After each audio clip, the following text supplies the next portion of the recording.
Selamat siang semua. Hari ini kami dari kelompok 2 akan mempresentasikan materi tentang penerapan Pancasila dalam konteks berbangsa dan bernegara. Sebelum itu, izinkan kami untuk memperkenalkan diri terlebih dahulu. Dengan saya, Kak Wirasuti Dewi, absen 12. Saya Niputu Indah Yuliansari, absen 27. Saya Ibu Bagus Alia Tirnova, absen 9. Saya Madi Bagus Ananta Dharma Kusuma, absen 16. Saya Ibu Bagus Pradana, absen 6. Untuk yang pertama akan dibacakan oleh Gus Miftah.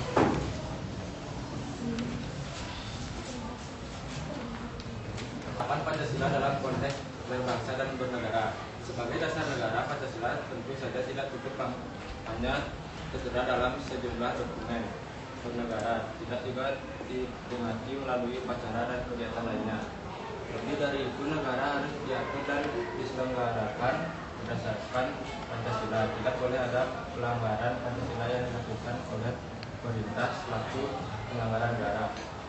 Penerapan Pancasila dalam konteks kehidupan berbangsa adalah upaya yang harus dilakukan untuk mengimplementasikan nilai-nilai Pancasila dalam berperilaku atau hidup di masyarakat sesuai tujuan dan cita-cita Pancasila.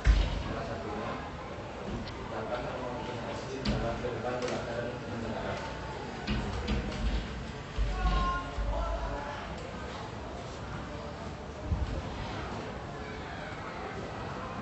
Menelaah bagaimana penerapan Pancasila dalam praktik bernegara, perlu diketahui bahwa dalam ideologi Pancasila terdapat tiga antara nilai menurut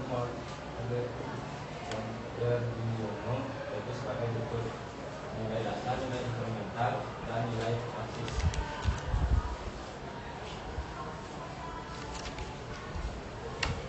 Nilai dasar adalah suatu nilai yang bersifat abstrak dan fundamental. Terlepas dari pengaruh perubahan ruang dan waktu, nilai dasar merupakan prinsip yang kebenarannya bersifat absolut. Adapun nilai dasar Pancasila yaitu ketuhanan, kemanusiaan, persatuan, keadilan, dan keadilan sosial. Nilai dasar ideologi tersebut tertuang dalam pembukaan Undang-Undang Negara. 2. Kemanusiaan yang adil dan beradab. Nilai instrumental. UUD 1945 Pasal 28G. Ayat pertama berbunyi, setiap orang berhak atas perlindungan diri pribadi, keluarga, kehormatan, martabat, dan harta benda yang di bawah kekuasaannya, serta berhak atas rasa aman dan perlindungan dari ancaman ketakutan untuk berbuat atau tidak sesuatu yang merugikan hak asasi. Baiklah, itulah sekian dari presentasi kami. Apakah ada yang bertanya? Jadi kami di sini membuka sesi pertanyaan cuma 2 soal.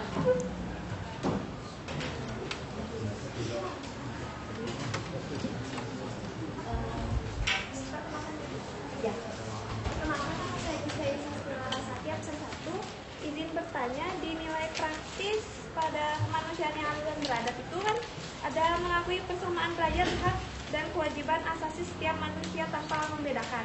Tapi di Indonesia sendiri kan itu belum terlalu diterapkan. Menurut kalian tuh kayak gimana sih?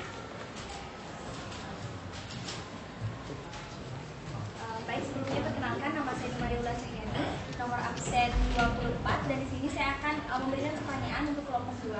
Kelompok 2 tadi sudah menjelaskan mengenai 3 dasar nilai ya yang sudah dipaparkan oleh Murdiono kalau nggak salah ya. Nah, jadi seperti yang kita ketahui kan di era globalisasi ini teknologi sedang marak-maraknya, seperti marak-maraknya digunakan. Nah, jadi pertanyaan saya bersangkutan dengan teknologi. Karena saya tadi menjelaskan mengenai penerapan Pancasila kan, penerapan Pancasila. Nah, pertanyaan saya di sini adalah apa sih peran teknologi itu dalam penerapan Pancasila? Sekian tadi.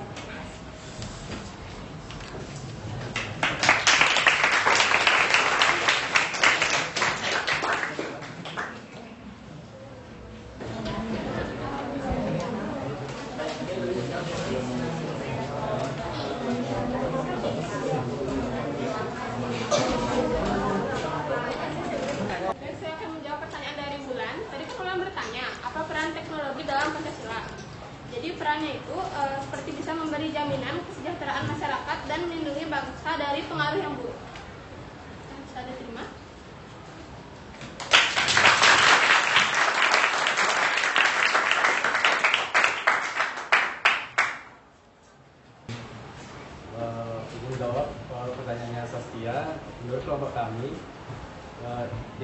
Pancasila kedua di Indonesia memang belum banyak diterapkan karena masih ada seperti contohnya orang kaya yang menindas orang miskin semena-mena dan membuli orang dan membunuh orang dan masih banyak yang lainnya.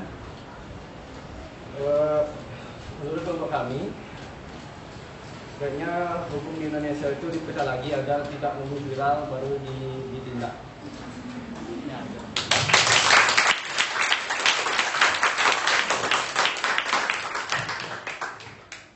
Kami yang bertanya ke kelompok kalian. Jadi game di sini itu kami maunya menggunakan aplikasi Kahoot. Kalian semua udah pada tahu Kahoot? Jadi silahkan perwakilan masing-masing kelompok itu mengambil HP-nya. Jadi satu kelompok itu cuma boleh ada satu HP aja.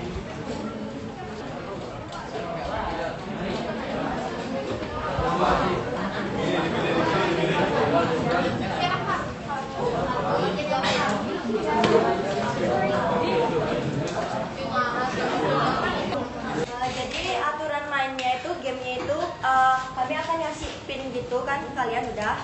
Habis itu udah kalian masukin, habis itu kalian bisa isiin nama kelompok, nama. Habis itu kalian bisa langsung join. Kita mulai.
Oke, jadi selamat untuk yang menang.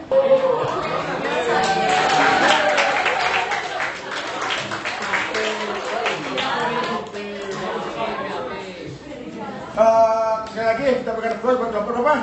Kelompok 2.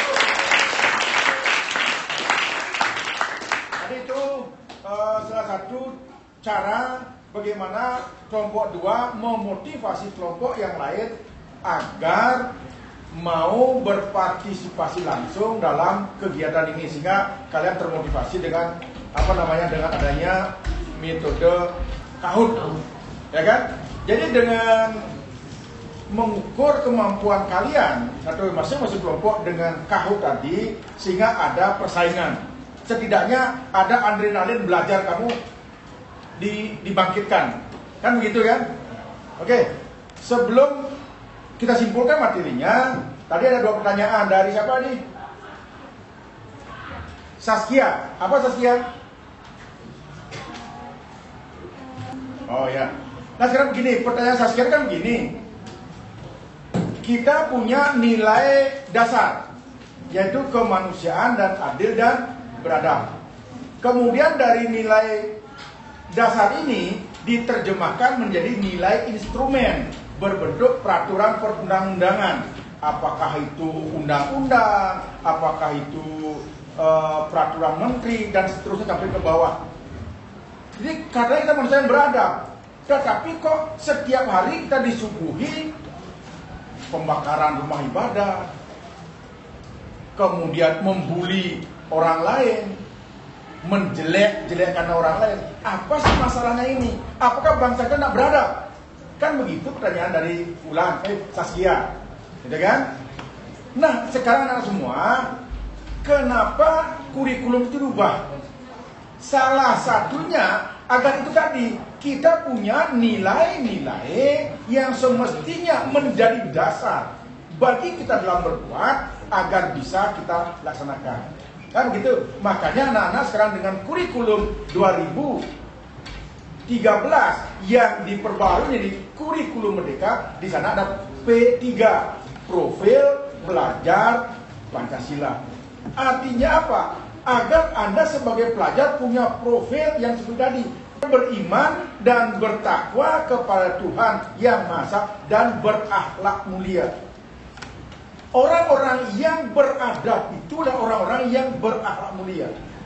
Ketika Anda ingin melakukan tindakan ngebully orang, akan bisa direm karena Anda sudah punya akhlak yang mulia. Bahwa kita percaya kepada Tuhan Yang Maha Esa, kita beriman kepada Tuhan Yang Maha Esa.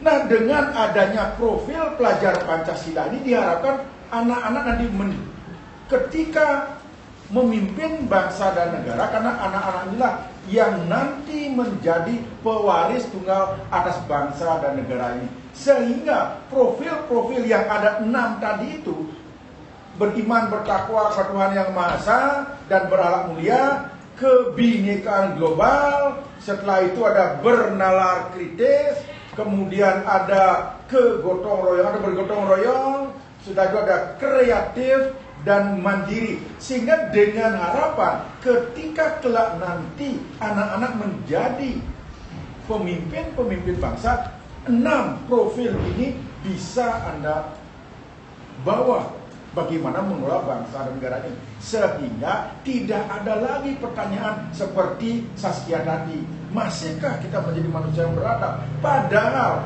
nilai dasar kita yang terdapat di dalam Pancasila, kemanusiaan yang adil dan beradab, sehingga suatu saat nanti tidak ada lagi terdengar berita-berita hoax, membuli orang, melarang orang melakukan ibadah sesuai kepercayaannya. Tidak lagi ada seperti itu.